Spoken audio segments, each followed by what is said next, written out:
नमस्कार दोस्तों, divine academy में आपका स्वागत है। स्टूडेंट्स, पिछली क्लास में हमने चर्चा कर ली थी स्ट्रेस मैनेजमेंट की, तनाव प्रबंधन की।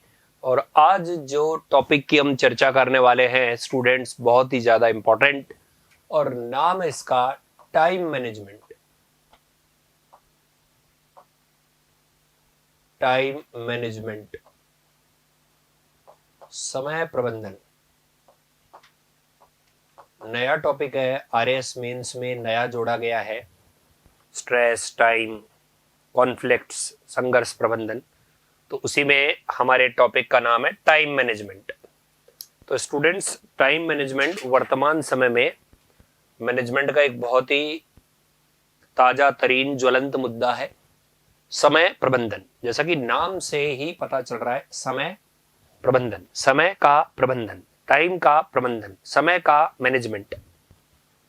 मतलब समय का मैनेजमेंट का मतलब यह है कि और एक ऑर्गेनाइजेशन के गोल्स होते हैं, लक्ष्य होते हैं। उनके गोल्स के अंतर्गत कुछ मानदंड स्थापित किए जाते हैं। तो टाइम मैनेजमेंट में क्या किया जाता है? टाइम और एक्टिविटी का प्रबंधन का काम किया जाता है।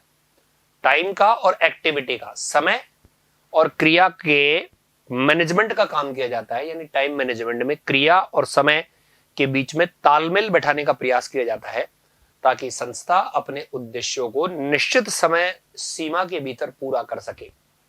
ठीक है, इसे ही हम टाइम मैनेजमेंट कहते हैं। व्यक्ति और ऑर्गेनाइजेशन की प्रभावशीलता, दक्षता और प्रोडक्टिविटी बढ़ाने के लिए किया जाता है, ताकि एक आदमी अपने अधिकतम समय का उपयोग उन क्रियाओं के लिए करे जो कि उसके लिए बहुत ज्यादा आवश्यक मानी गई है। भाई, हर एक आदमी की जो बिजनेस में जो एक्टिविटीज होती है, उनको हम मुख्य रूप से अति आवश्यक क्रियाएं, मध्यम आवश्यक क्रियाएं, न्यून आवश्यक क्रियाएं, गैर आवश्यक क्रियाओं में बांट सकते हैं। तो टाइम मैनेजमेंट के अंतर्गत इस बात पर ध्यान दिया जाता है कि जो अति आवश्यक क्रियाएं हैं उन पर ज्यादा से ज्यादा टाइम स्पेंड किया जाए, टाइम खर्च किया जाए। इसे ही टाइम मैनेजमेंट किया जाता है। यानी इसका तात्पर्य टाइम और एक्टिविटी के मैनेजमेंट से है। अतः इसका उद्देश्य व्यक्ति का और संस्थान के प्रभावशीलता का, उत्पादकता का वृद्धि करना है, बढ़ाने के लिए किया जाता है। तो इसमें आप लिखेंगे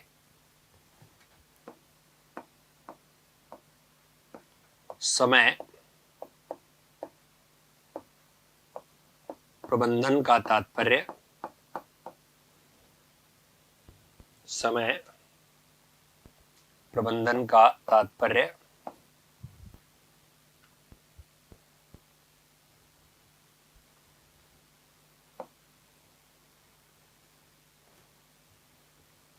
किसी संस्थान के,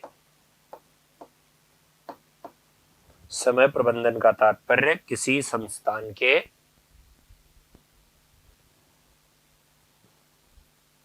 समय एवं गतिविधियों गतिविधियों एक्टिविटी के प्रबंध से है।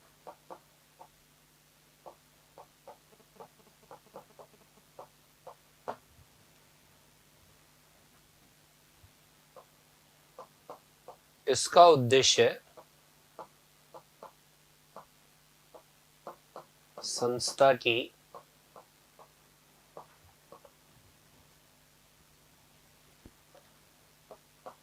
उत्पादकता,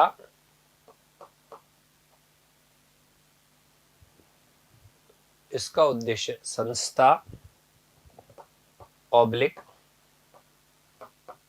कर्मचारियों की उत्पादकता,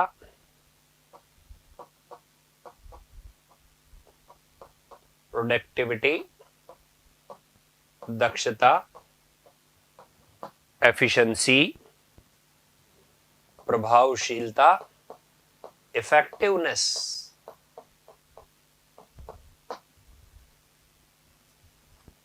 को बढ़ाना है, को बढ़ाना है। संस्था अथवा कर्मचारियों की उत्पादकता, दक्षता, प्रभावशीलता को बढ़ाना है।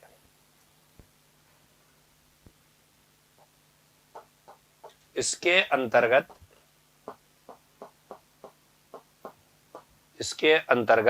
संस्था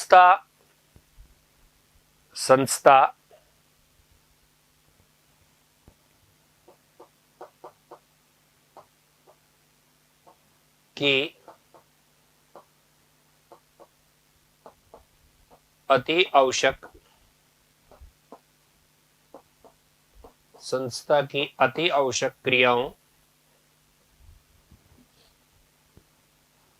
के संबंध में, संस्था की अति आवश्यक क्रियाओं के संबंध में बेहतर समय उपयोग करना है। तो टाइम मैनेजमेंट एक प्रबंधकीय कौशल है, प्रबंधकीय गुण है, जिसमें ये अपेक्षा की जाती है कि एक उपक्रम स्वयं और उसके कर्मचारी अपने समय का सदुपयोग कर संस्था की उत्पादकता और दक्षता में वृद्धि करे, ताकि प्रभावशीलता में ऑटोमेटिकली इंक्रीमेंट हो। This is called time management, समय प्रबंधन। देन स्टूडेंट्स, अगले चरण की हम बात करते हैं, समय प्रबंधन के प्रमुख चरण।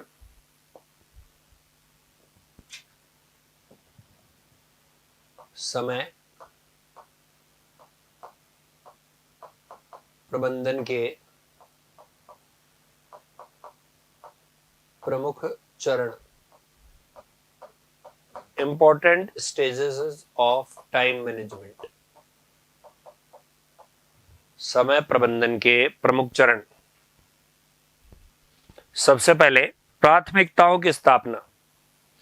ठीक है, सबसे पहले है प्राथमिकताओं की स्थापना, यानी सबसे पहले टाइम मैनेजमेंट में यह देखा जाता है कि what are the priorities.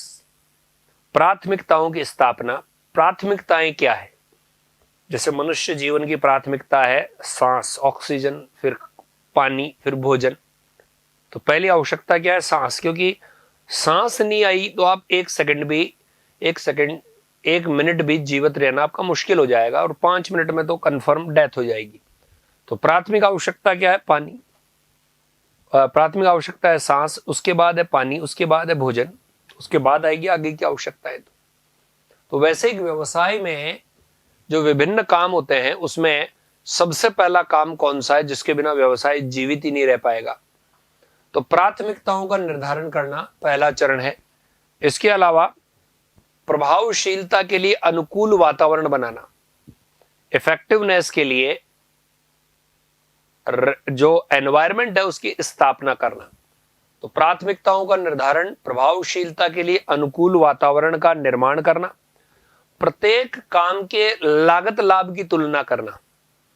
What are the cost, what are the benefit, cost benefit analysis, प्रत्येक काम के लागत लाभ की तुलना करना।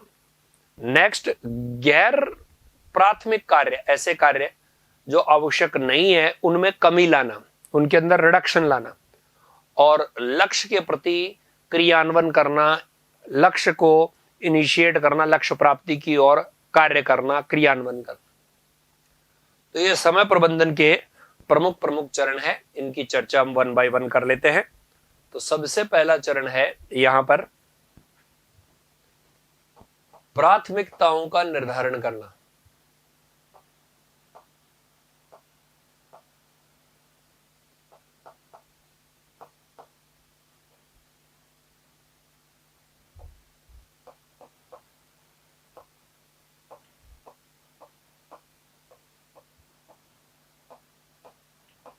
प्राथमिकताओं का निर्धारण करना। नंबर 2,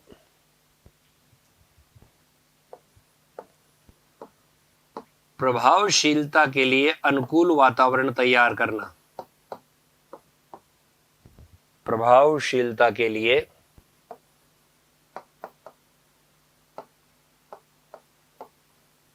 अनुकूल वातावरण तैयार करना।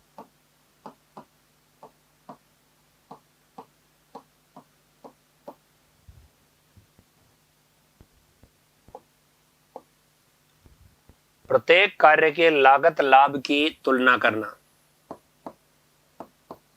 प्रत्येक कार्य के लिए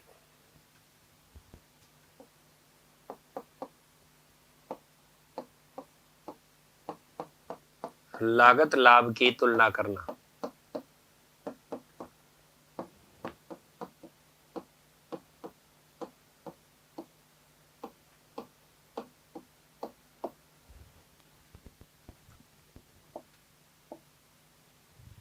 नंबर 4, गैर प्राथमिक कार्यों में गैर प्राथमिक कार्य ब्रैकेट में अनावश्यक कार्य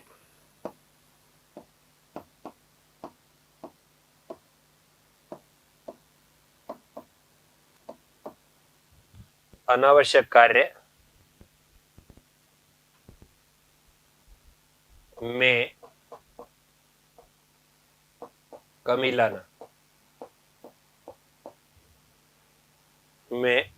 लाना नेक्स्ट,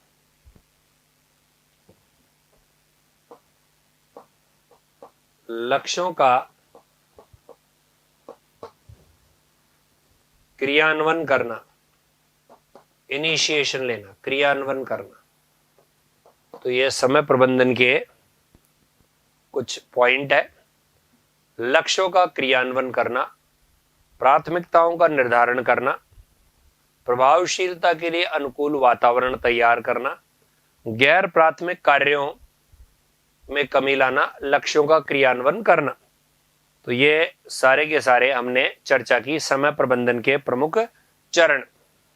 नेक्स्ट जो अगली चर्चा यहां पर अपन देखेंगे वो देखेंगे टाइम मैनेजमेंट से रिलेटेड महत्वपूर्ण थ्योरियां। जैसे इसके अंदर टाइम मैनेजमेंट से रिलेटेड 4P, टाइम मैनेजमेंट से रिलेटेड 4D अलग अलग हैं। तो एग्जाम में इनसे रिलेटेड क्वेश्चन आ सकते हैं।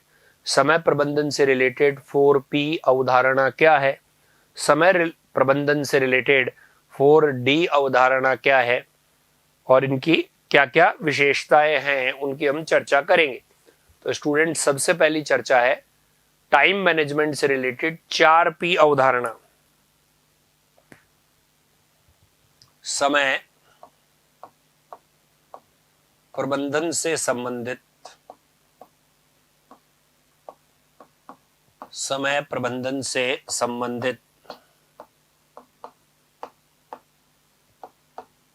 4P अवधारणा। 4P सर, ये P तो बड़ा फेमस है। तो हाँ, मार्केटिंग में भी P आया था। मार्केटिंग के अंदर भी 4P थे, 7P थे। यदि आपको याद हो तो प्रोडक्ट था, प्राइस था, प्लेस था, प्रमोशन था। यहां पर भी 4P है। ये टाइम मैनेजमेंट से रिलेटेड 4P है। इसमें प्रायोरिटी, प्लानिंग, प्रोडक्टिविटी और जो पॉजिटिविटी, ये 4P है। तो इनकी चर्चा हम कर लेते हैं। सबसे पहले प्राथमिकता, प्रायोरिटीराइजेशन। प्रायर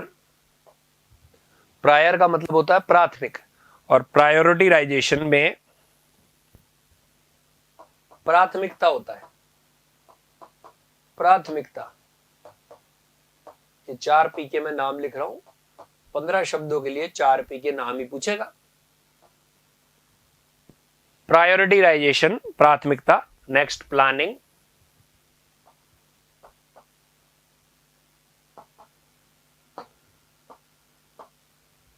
प्लानिंग जिसे हिंदी में बोलते हैं नियोजन, या कई लोग बोलते हैं लक्ष्य की स्थापना।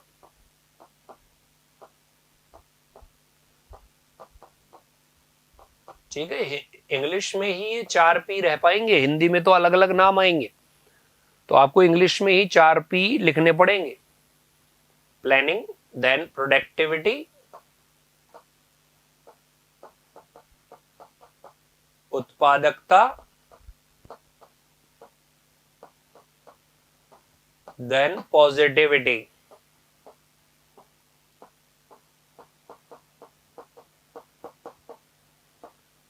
अनुकूलता या सकारात्मकता या धनात्मकता, कुछ भी आप बोल सकते हो। सकारात्मकता मतलब क्या है? मतलब ये है कि आपको खूब सारे काम दिए जाएं।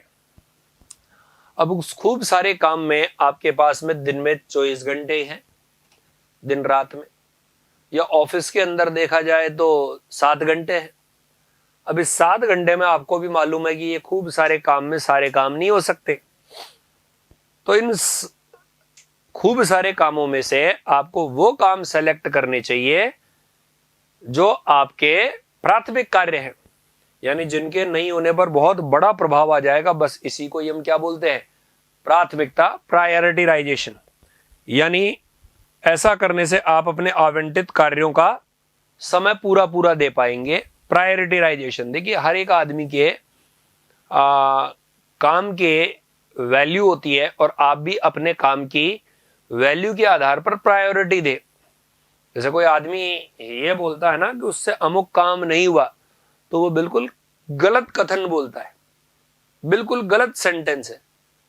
काम नहीं होना कुछ भी नहीं है, बस उसने आपके काम को प्राथमिकता नहीं दी।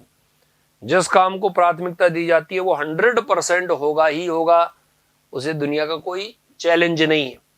देन प्लानिंग, प्लानिंग का मतलब है नियोजन। नियोजन में आप कामों की एक सूची बनाएं, और उस सूची के अंतर्गत आपको किस काम को किस समय और कितने समय में करना है, और उसका रैंकिंग नंबर कौन सा है, इसका पूर्व निर्धारण आप पहले से कर ले। वो चीज क्या कहलाती है? प्लानिंग। देन तीसरा प्रोडक्टिविटी। प्रोडक्टिविटी के अंतर्गत आपको मैं बता दूं, वर्तमान समय में खूब सारे उपकरण और तकनीक आती है जिससे आप बेहतर समय प्रबंधन कर सकते हो। जैसे कि कंप्यूटर पर काम किया जा सकता है, या इंटरनेट की सहायता से काम किया जा सकता है, तो इससे टाइम की सेविंग होती है। इसको हम प्रोडक्टिविटी कहते हैं, उत्पादकता कहते हैं। तो इससे कार्य शीघ्र करने पर आपको मदद मिलती है। इससे न केवल काम फास्ट हो जाता है, बल्कि आपको खुशी भी महसूस होती है। तो प्रोडक्टिविटी बढ़ाने के लिए आवश्यक तकनीकों का प्रयोग करें। आवश्यक तकनीकों में गैजेट्स का प्रयोग करें, नई टेक्नोलॉजी का प्रयोग करें, नए सॉफ्टवेयर का प्रयोग करें। जैसे मैं स्टूडेंट्स बताऊं कि आजकल यदि आपको जीएसटी वगैरह की रिटर्न्स वगैरह भरनी है, तो बहुत ज्यादा बल्कि काम नहीं है। ऐसे सॉफ्टवेयर आते हैं, आप उनमें एक बार फीडिंग कर लो परमानेंट चीजें, उसके बाद तो बस आपको गिनती के 10 आंकड़े डालने, 10 आंकड़े डाले और रिटर्न तैयार। जिस रिटर्न को तैयार करने में आपके 4 घंटे खर्च होते हैं, वो 4 घंटे घट करके 4 मिनट हो जाएंगे।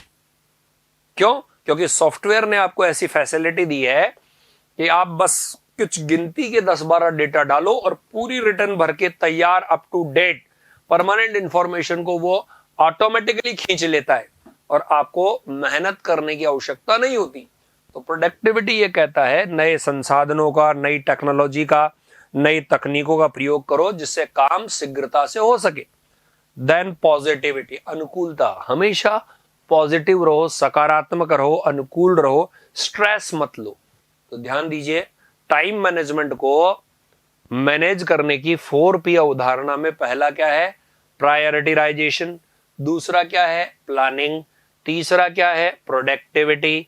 चौथा क्या है? पॉजिटिविटी। इसके अंतर्गत आप अति आवश्यक कार्य की अलग सूची बनाएं।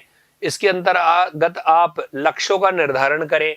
इसके अंदर आप गैजेट्स का सहयोग लें ताकि काम फटाफट हो जाए, और इसके अंदर आप अनुकूल रहे, पॉजिटिव रहे, ताकि आप समय पर काम पूरा कर पाए। तो देखिए स्टूडेंट्स, ये आपका हो गया 4P अवधारणा। देन हम नेक्स्ट पढ़ते हैं स्टूडेंट्स 4D अवधारणा, 4D अवधारणा, समय प्रबंधन के 4Ds अवधारणा क्या है? समय प्रबंधन की, टाइम मैनेजमेंट की 4D अवधारणा, 4D अवधारणा।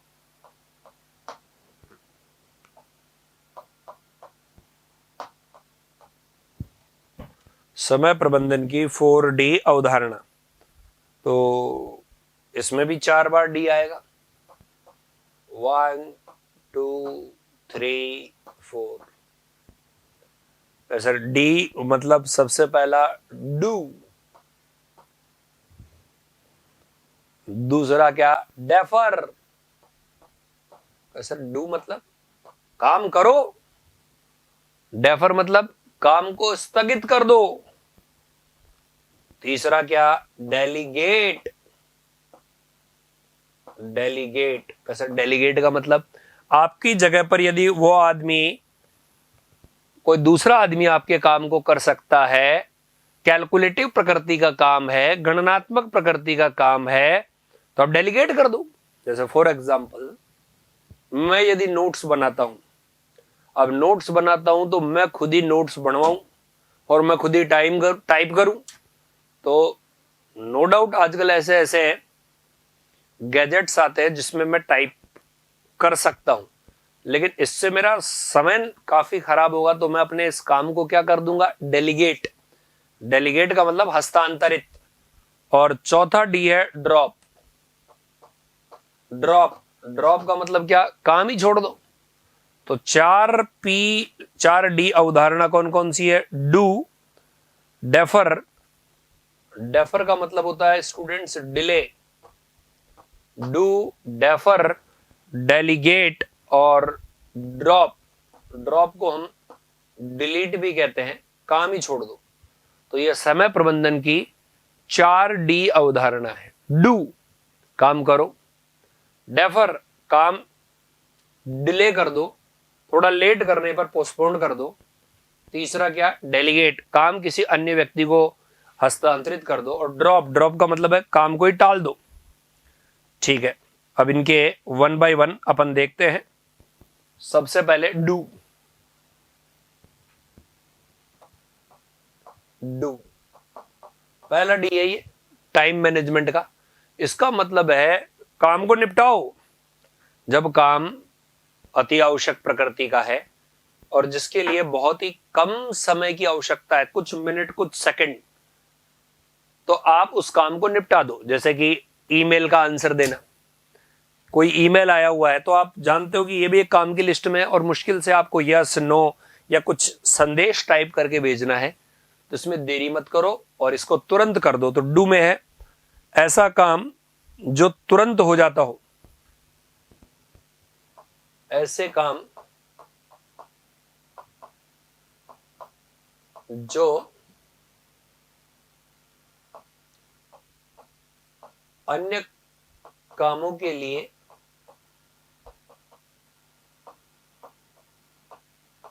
एक माहौल तैयार करते हो। एक माहौल तैयार करते हो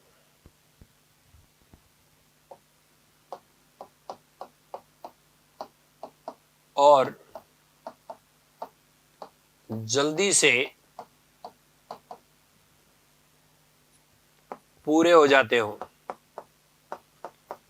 जल्दी से पूरे हो जाते हो, जल्दी से पूरे हो जाते हो, वे तुरंत संपादित कर दिए जाने चाहिए। तुरंत संपादित कर दिए जाने चाहिए। जैसे ईमेल का जवाब देना,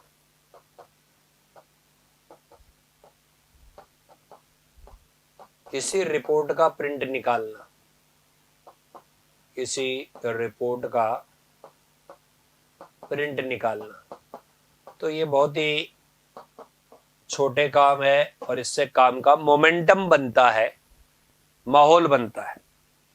देन दूसरा है डेफर। डेफर भी बोल सकते हैं या डिले भी बोल सकते हैं।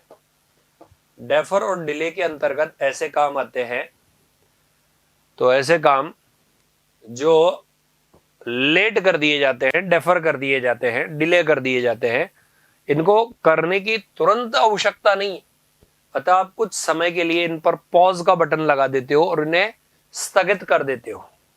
तो ऐसे काम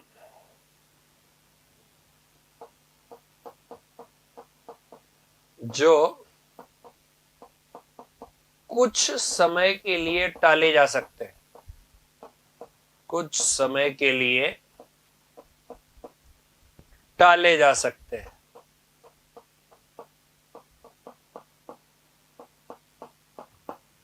मतलब ऐसा तो है नहीं कि ये बिल्कुल बेकार है, लेकिन कुछ समय के लिए टाले जा सकते हैं ताकि आपका अभी का समय बच सके, ताकि वर्तमान समय में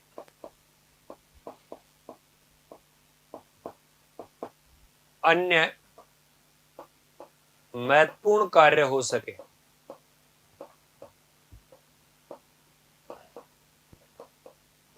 तो सर इसमें कौन से आएंगे? जैसे new project idea, example new project idea, तो नए प्रोजेक्ट का आइडिया आया है, उसे कुछ समय के लिए टाल दो। देन तीसरा है डेलीगेट। सर डेलीगेट क्या होता है? अपना काम किसी और से करवाना, इसे कहते हैं डेलीगेट। काम डेलीगेट करना, अपना काम किसी और से करवाना, ठीक है, ताकि आप पर काम का बर्डन कम हो जाए, ठीक है, और बहुत ज्यादा ये दक्षता वाला काम नहीं हो। जैसे कि मैं एक हाउस होल्ड लेडीज की बात करूं, तो वो लेडीज ऑफिस भी जाती है, अर्न भी करती है और घर का काम भी करती है, तो because of house hold work वो डेली लेट हो जाती है, तो उसके समय में समझ में ही नहीं आ रहा कि वो कहाँ गड़बड़ है। बाकी उसके साथ की लेडीज है वो टाइम पर आती है, हमेशा तनाव मुक्त रहती है। उसने उनसे पूछा कि क्या चक्कर है भाई, तो उन्होंने उसे बताया कि हमने घर के साफ सफाई के लिए एक मेड रख रखी है, तो वो आराम से साफ सफाई का काम निपटा देती है, हम उस समय सुकून से बाकी के एसेंशियल काम निपटा देते हैं। तो देखिए आपने क्या किया, एक ऐसा काम जो अन्य व्यक्ति से करवाया जा सकता है, आपने वो काम क्या कर दिया? डेलीगेट कर दिया। बशर्ते ये कॉस्ट इफेक्टिव हो, लागत प्रभावी होना चाहिए। डेलीगेट का मतलब ये नहीं कि हर काम डेलीगेट कर दो, कॉस्ट इफेक्टिव होना चाहिए। इसके अंतर्गत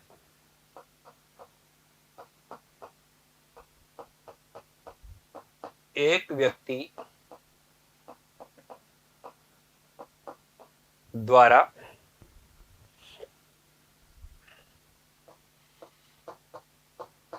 अपने कार्यभार को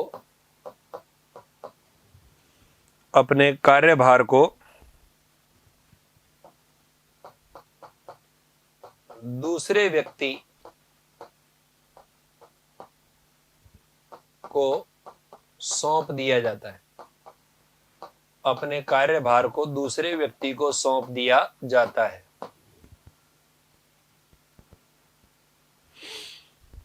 परंतु यह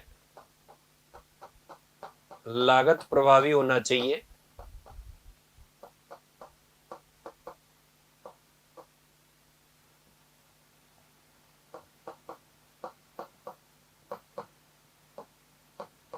और इससे गुणवत्ता प्रभावित नहीं होनी चाहिए, क्वालिटी प्रभावित नहीं होनी चाहिए।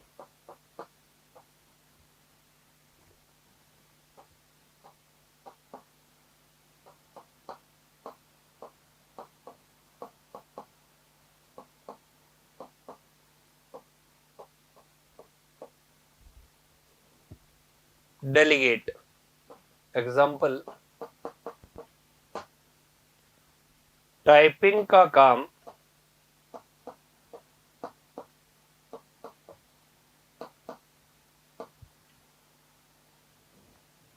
क्लर्क अथवा बाबू को सौंपना।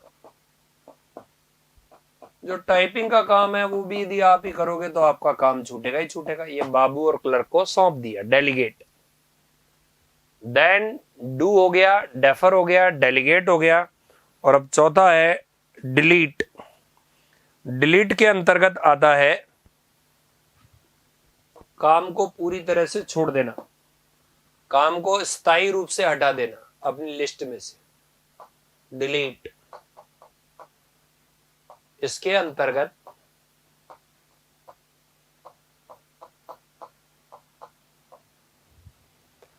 अनावश्यक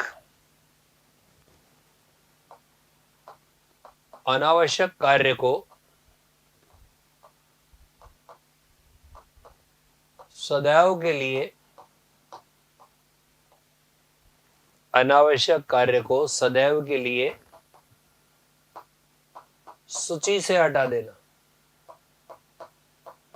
अनावश्यक कार्य को सदैव के लिए सूची से हटा देना।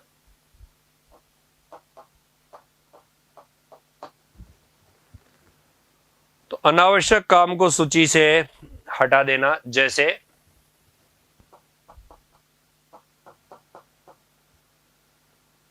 बेकार की मीटिंग्स, ऐसी मीटिंग जिसके अंदर केवल संस्था में हंसी ठट्टे होते हो, कोई नतीजे नहीं निकलते हो, तो उस मीटिंग को बंद कर देना। बेकार की मीटिंग यदि हो रही है जिसमें कोई नई चीज निकल के नहीं आ रही हो और केवल समय पास होता हो, तो उन मीटिंग को पूरी तरह से क्या कर देना, बंद। या ऐसा कोई व्यक्ति जो केवल आपसे फोन कॉल पे आधा घंटा 1 घंटा टाइम खराब करता हो और उसके बातों में वजन नहीं हो और उसके साथ में आपके बिजनेस रिलेशन भी नहीं हो, तो उसके फोन को परमानेंट ब्लॉक कर देना। तो ये कहलाता है डिलीट, क्योंकि वो फोन करेगा, आपके 10 मिनट खराब करेगा, आपके मोमेंटम को तोड़ेगा। तो बेटर ये है कि उसका नाम नंबर ब्लॉक कर दिया, यदि वो आपके बिजनेस रिलेशन से रिलेटेड नहीं है और आपके प्रोडक्टिविटी से प्रभावित नहीं होता है, तो हटा दिया उसका नाम परमानेंटली। तो ये हमने 4D पढ़ लिए, डू, डेफर, डेलीगेट और डिलीट। अब हम पढ़ेंगे टाइम मैनेजमेंट की इंपॉर्टेंट थ्योरियां। टाइम मैनेजमेंट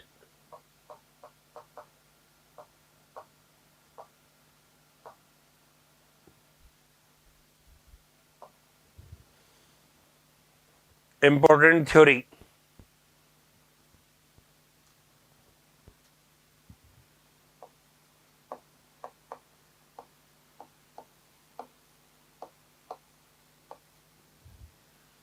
महत्वपूर्ण थ्योरीज, टाइम मैनेजमेंट की महत्वपूर्ण थ्योरीज।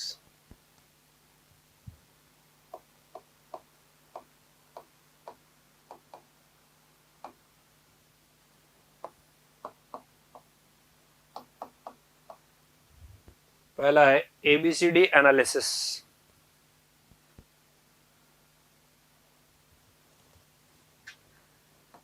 ABCD analysis.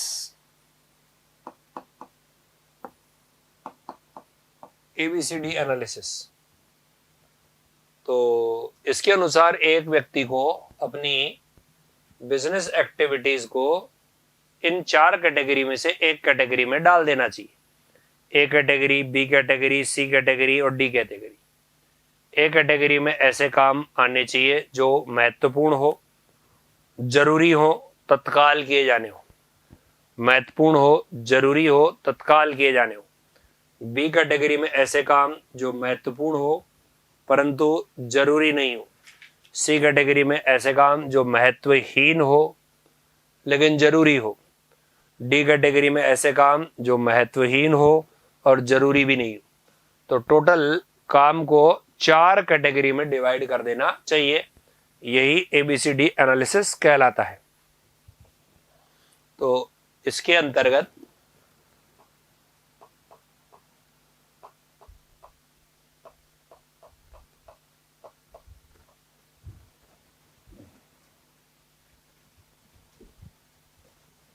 एक संस्था को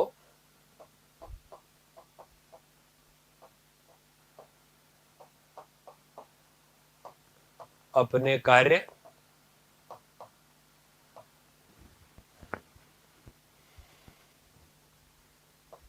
निम्न 4 में से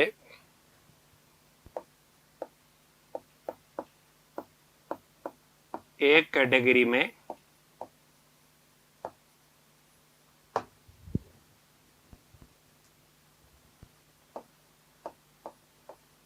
डाल देना चाहिए।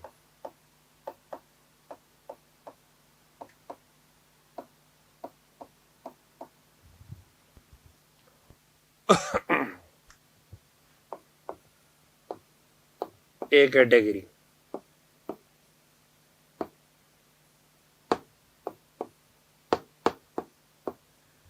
ए कैटेगरी ए कैटेगरी में ऐसे काम आते हैं जो इंपॉर्टेंट हो और जरूरी भी हो। महत्वपूर्ण, जरूरी, इंपॉर्टेंट भी हो और जरूरी भी हो।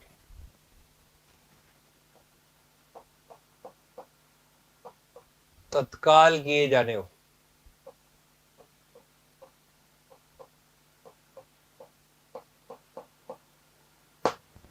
बिजली का बिल भरने की लास्ट डेट है, तो महत्वपूर्ण भी है और जरूरी भी है। नंबर 2, बी कैटेगरी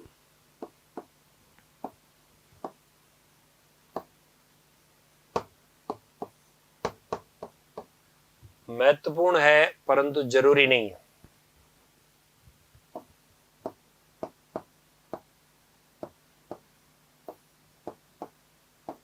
जैसे बिजली का बिल है और अभी 4 दिन है, तो महत्वपूर्ण तो है परंतु अभी जरूरी नहीं है, तात्कालिक आवश्यकता नहीं है। टाइम अभी 4 दिन का गैप है, 4 दिन के गैप में आप इसे कर सकते हो।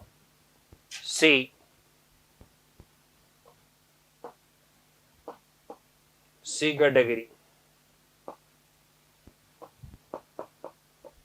सी कैटेगरी में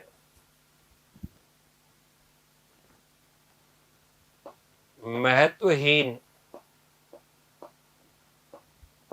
परंतु जरूरी, महत्वहीन परंतु जरूरी, ऐसे काम जो इंपॉर्टेंट नहीं है लेकिन इनकी लास्ट डेट आज है। इंपॉर्टेंट तो नहीं है लेकिन इसकी लास्ट डेट आज है, इन्हें हम सी कैटेगरी में रख रहे हैं। जैसे आपने किसी यूनियन की सदस्यता ले रखी है और इस सदस्यता लेने के लिए जो शुल्क जमा कराना है उसकी आज लास्ट डेट है, तो जरूरी तो है बट बहुत ज्यादा इंपॉर्टेंट नहीं। और नंबर 4, डी कैटेगरी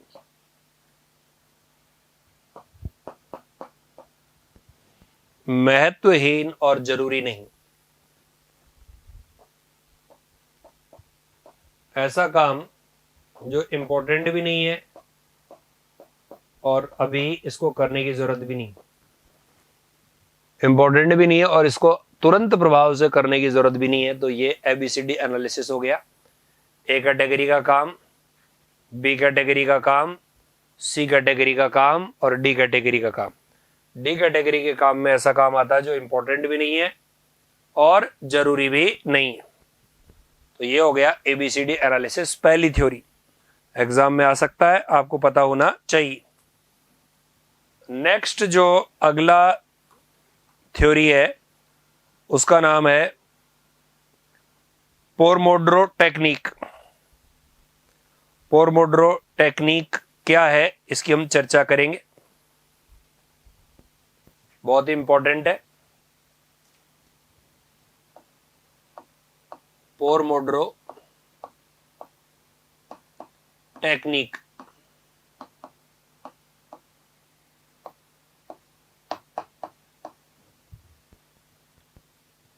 पोमोड्रो टेक्निक क्या है इसके बारे में यदि हम बात करें तो पोमोड्रो टेक्निक जो है इसके अंतर्गत एक आदमी को एक टाइम मैनेजमेंट ऐसा करना चाहिए ताकि वह अपने काम पर फोकस करे और उसकी प्रोडक्टिविटी बढ़ जाए, यानी काम को छोटे छोटे टुकड़ों में बांट दे और ताकि उसका कंसंट्रेशन इंक्रीज हो। तो ये एक समय प्रबंधन का ढांचा है जिसमें उत्पादकता बढ़ाने पर ध्यान दिया जाता है। नाम इसका पोमोड्रो टेक्निक। तो ध्यान दीजिए, इसके अंतर्गत उत्पादकता में वृद्धि और फोकस को बढ़ाने के लिए आवश्यक उपाय किए जाते हैं और यह समय के भीतर काम करने के लिए प्रोत्साहित करता है और आदमी वापस से वापस अपने काम में प्रेरणा में वृद्धि करता है। तो यह समय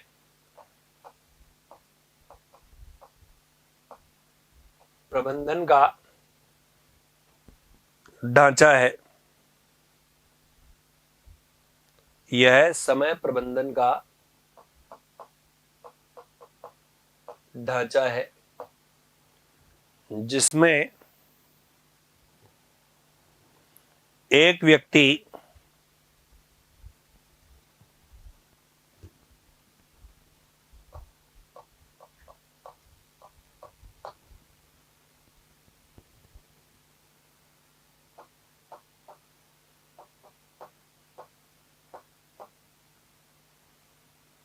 की उत्पादकता एवं फोकस को बढ़ाने के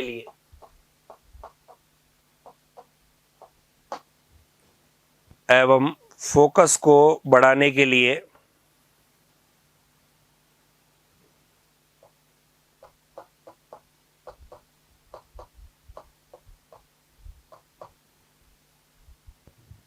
बेहतर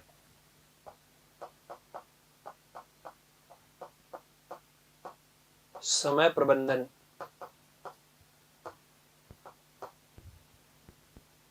किया जाता है।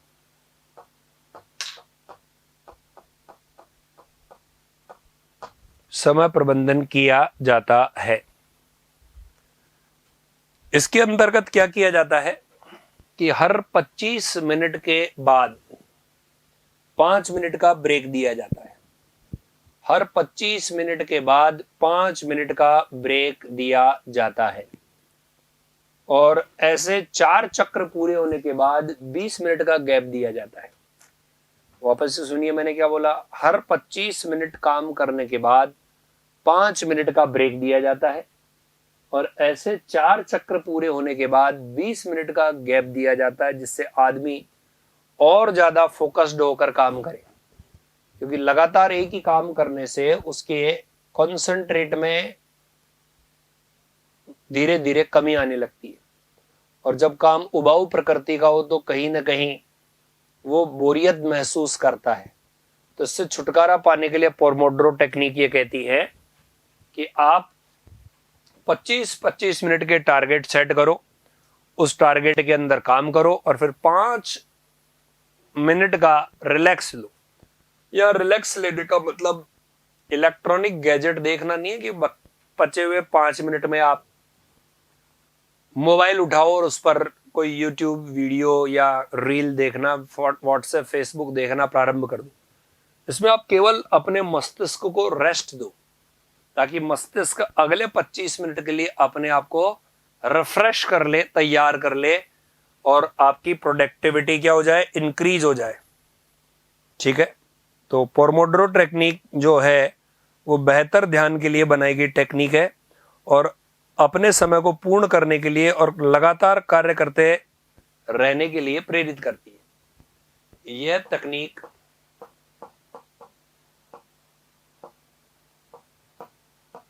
एक व्यक्ति को,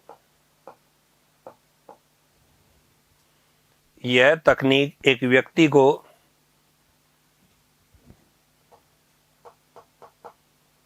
दिन भर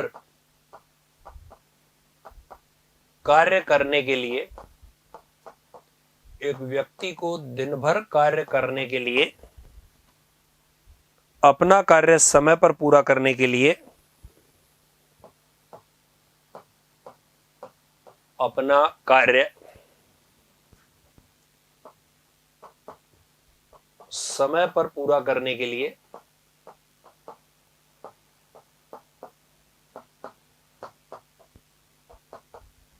बार बार ब्रेक लेने को कहती है, बार बार ब्रेक लेने को कहती है।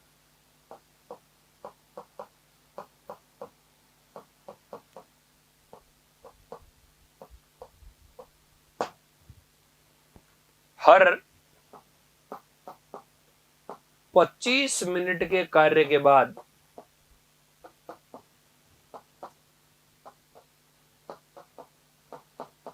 5 मिनट का ब्रेक लिया जाए,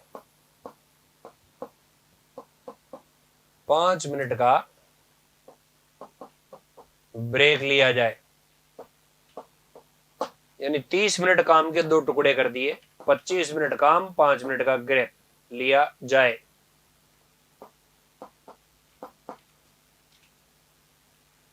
और ऐसे 4 चक्र पूरे होने पर 20 मिनट का गैप लिया जाए, ब्रेक लिया जाए।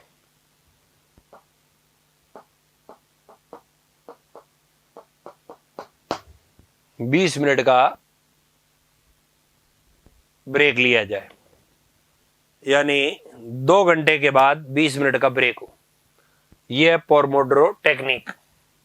तो सुनने में ऐसा लगता है कि बड़ी प्रभावी है, लेकिन इसके भी अपने फायदे और अपने नुकसान है। देखिए पोमोडोरो टेक्निक के फायदे। पोमोडोरो तकनीक के निम्न लाभ हैं।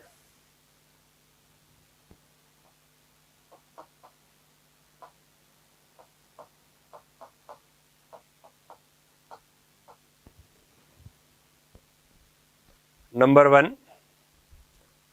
उत्पादकता में वृद्धि।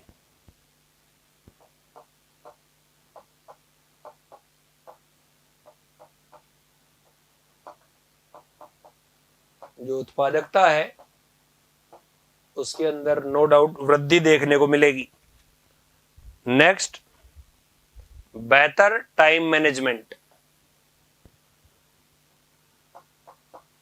बेहतर समय प्रबंधन। पोमोडोरो टेक्निक की वजह से आप अपने टाइम का बेहतर मैनेजमेंट कर पाओगे। नंबर 3, कम तनाव। स्ट्रेस कम हो जाएगा, स्ट्रेस तनाव कम हो जाएगा। नंबर 4, प्रेरणा में वृद्धि। प्रेरणा में वृद्धि,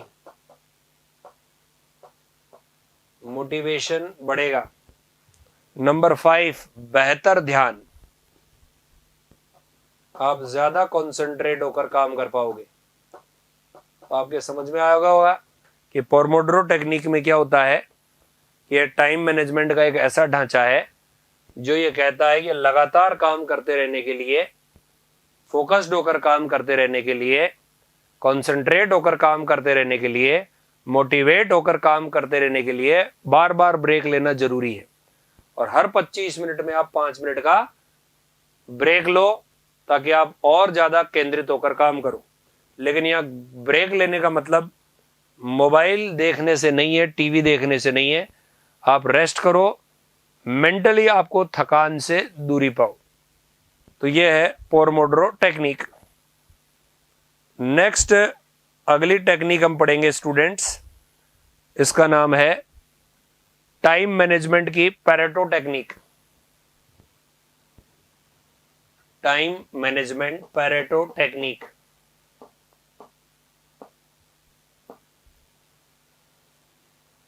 टाइम मैनेजमेंट की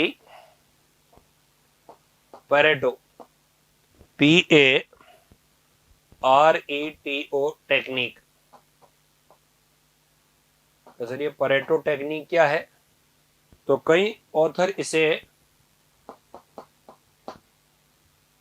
20-80 की टेक्निक भी कहते हैं, 20-80% टेक्निक, 20-80 की टेक्निक भी कहते हैं। इसे हम पैरेटो टेक्निक कहते हैं। ये टेक्निक ये कहती है कि 20% ही ऐसी गतिविधियां होती है जो महत्वपूर्ण है और इन गतिविधियों के अंदर 80% समय का उपयोग करना चाहिए। वापस से सुनिए, ये टेक्निक ये कहती है कि एक ऑर्गेनाइजेशन में टोटल एक्टिविटियों में से 20% एक्टिविटियां ऐसी होती है जो ज्यादा महत्वपूर्ण है और इन एक्टिविटियों में 80% समय का उपयोग करना चाहिए, क्योंकि यही गतिविधियां एक्चुअल रिजल्ट को प्रभावित करती है और बाकी का टाइम 20% गतिविधियों के लिए कंज्यूम करना चाहिए। इस तकनीक को 80-20-20-80 80-20-20-80 की समय प्रबंधन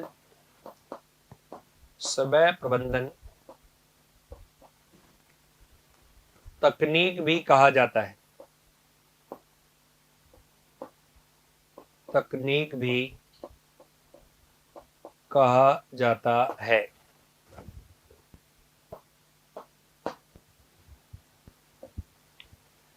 इसके अंतर्गत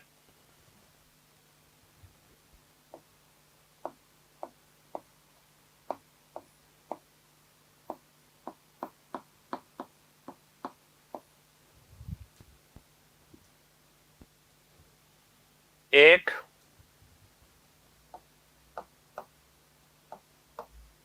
संस्था को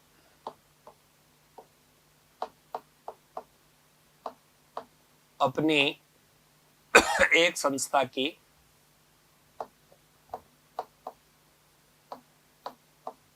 कुल गतिविधियों में से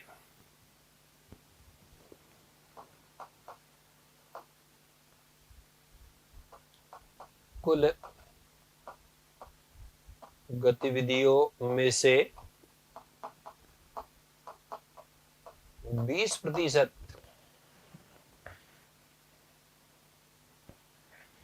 गतिविधियां ही ऐसी है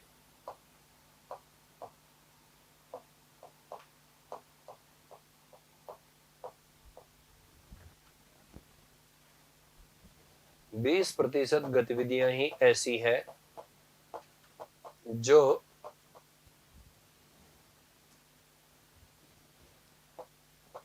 संस्था के लिए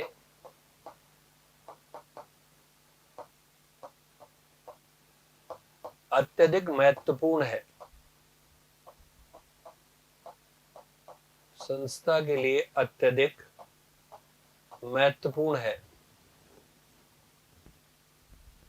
अतः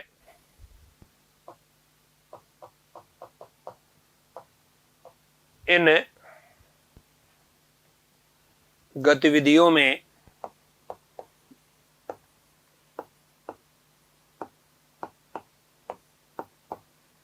अस्सी प्रतिशत समय का उपयोग करना चाहिए। इन गतिविधियों में 80% समय का उपयोग करना चाहिए। उपयोग करना चाहिए।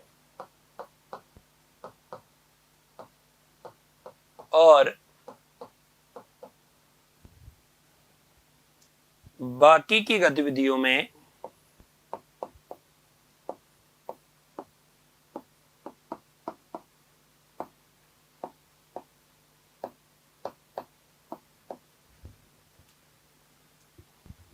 20% समय का उपयोग करना चाहिए। 20% समय का उपयोग करना चाहिए।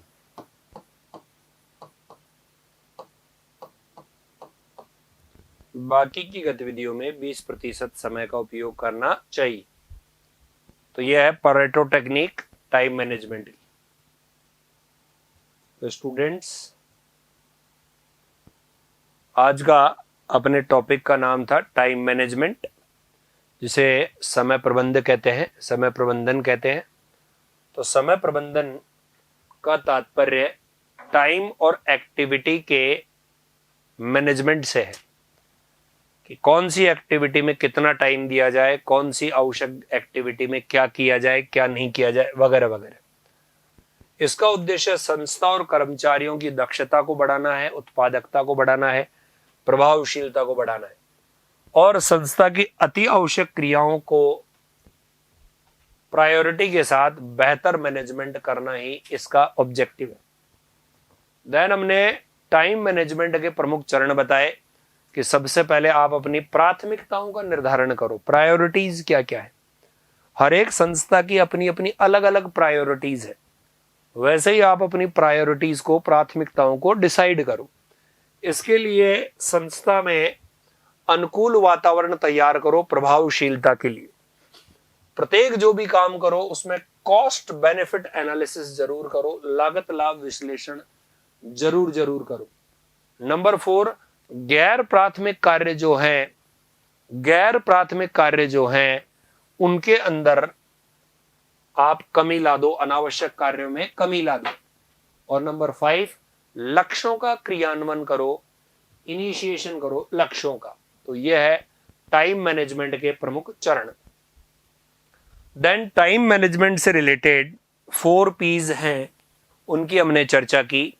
4 P में सबसे पहले है प्रायोरिटाइजेशन, प्राथमिकताएं, फिर है प्लानिंग, नियोजन, फिर है प्रोडक्टिविटी, उत्पादकता, फिर है पॉजिटिविटी, सकारात्मकता। प्रायोरिटाइजेशन हम अभी पढ़े हैं कि आप सबसे पहले अपने प्रारंभिक कार्य जो भी 2, 3, 4 है उनको निर्धारित करें। देन लिस्ट बनाएं, कामों की प्लानिंग करें, प्लानिंग के हिसाब से कामों को निपटाएं और हर एक काम का लिस्ट में नंबर सुनिश्चित करें कि इसका नंबर कौन से स्थान पर है। नेक्स्ट, गैजेट्स की, सॉफ्टवेयर का उपयोग करके आप अपनी उत्पादकता को बढ़ाएं, क्योंकि कुछ काम ऐसे हैं जो तकनीक की मदद से, उपकरणों की मदद से फास्ट किए जा सकते हैं। और लास्ट है, हमेशा अनुकूल बने रहें, सकारात्मक बने रहें, नेगेटिविटी को हावी ना होने दें। नेक्स्ट, समय प्रबंधन की 4D अवधारणा ये कहती है do, defer, delegate, drop. Do मतलब काम करो, डेफर का मतलब कुछ समय के लिए टाल दो, डेलीगेट का मतलब किसी अन्य को दे दो, ड्रॉप का मतलब काम को ड्रॉप आउट कर दो, हमेशा के लिए समाप्त कर दो। हमने डू में देखा ऐसे काम जो मोमेंटम तैयार करते हैं उन्हें डू की लिस्ट में रखते हैं। छोटे छोटे काम है, समय बिल्कुल कम लगता है, ईमेल का जवाब देना, फोन का रिप्लाई देना, ये डू के अंतर्गत आते हैं, तुरंत संपादित कर दिए जाते हैं। डेफर के अंदर ऐसे काम आते हैं जो कुछ समय के लिए टाले जा सकते हैं और ताकि आप महत्वपूर्ण काम पर अपना ध्यान केंद्रित कर सके। और डेलीगेट के अंतर्गत आप अपने काम को किसी अन्य आदमी को दे सकते हैं, जैसे टाइपिंग का काम वगैरह हो गया। और डिलीट के अंतर्गत ऐसे काम आते हैं जिनका होना या न होना इंपॉर्टेंट नहीं है, जैसे बेकार की मीटिंग, गपबाजी वाली मीटिंग। नेक्स्ट हम चर्चा करें टाइम मैनेजमेंट की महत्वपूर्ण थ्योरीज की, जिसमें पहली थ्योरी है ABCD। तो ए कैटेगरी में ऐसे काम जो इंपॉर्टेंट भी है और जरूरी भी है। अभी टाइम हो गया है, तुरंत बिजली का बिल जमा कराना है, आज लास्ट डेट है, इंपॉर्टेंट भी है और जरूरी भी है। बी कैटेगरी महत्वपूर्ण पर जरूरी नहीं है, बिजली का बिल तो है लेकिन 5 दिन बाद जमा कराना है तो जरूरी नहीं है। तीसरा सी कैटेगरी महत्वहीन है बट जरूरी है। जैसे मैंने आपको बताया था, आपने कोई यूनियन बना रखी है, उसकी मेंबरशिप की फीस जमा करानी है और उसकी आज लास्ट डेट है। अब उस मेंबरशिप आप नहीं भी कराओगे तो बिजनेस पे बहुत ज्यादा फर्क नहीं पड़ेगा। तो महत्वहीन है, बट आज लास्ट डेट है, इस कारण जरूरी है। चौथा है मेंबरशिप की जो रिन्यूअल फीस है वो जमा करानी है, और उसकी लास्ट डेट भी 10 दिन बाद है, तो महत्वहीन भी है और जरूरी नहीं भी है। नेक्स्ट हमने अगली टेक्निक पढ़ी जिसका नाम है पोमोड्रो टेक्निक। पोमोड्रो टेक्निक जो है वो टाइम मैनेजमेंट की बहुत ही अच्छी और बेहतरीन तकनीकों में से है, जिसमें उत्पादकता और फोकस बढ़ाने के लिए समय प्रबंध किया जाता है कि आदमी को दिन भर काम करने रहने के लिए, पूरे दिन भर मोटिवेट बनाए रहने के लिए टाइम टाइम पर ब्रेक लेना चाहिए। और ये बोला हर 25 मिनट के बाद 5 मिनट का ब्रेक लो, और ऐसे 4 सर्कल पूरे होने के बाद में 20 मिनट का ब्रेक लो। ये कहती है पोमोड्रो टेक्निक। पोमोड्रो टेक्निक से उत्पादकता में वृद्धि होती है, बेहतर टाइम मैनेजमेंट होता है, तनाव कम हो जाता है, प्रेरणा में वृद्धि हो जाती है और बेहतर ध्यान स्थापित हो पाता है। ये कहती है आदमी में ये ऊर्जा बनाए रखती है, क्योंकि उसे ऐसा लगता है कि अभी वापस रेस्ट मिलने वाला है, तो वो एनर्जी के साथ काम करता रहता है। फिर टाइम मैनेजमेंट की परेटो टेक्निक, 80-20 तकनीक भी कहते हैं।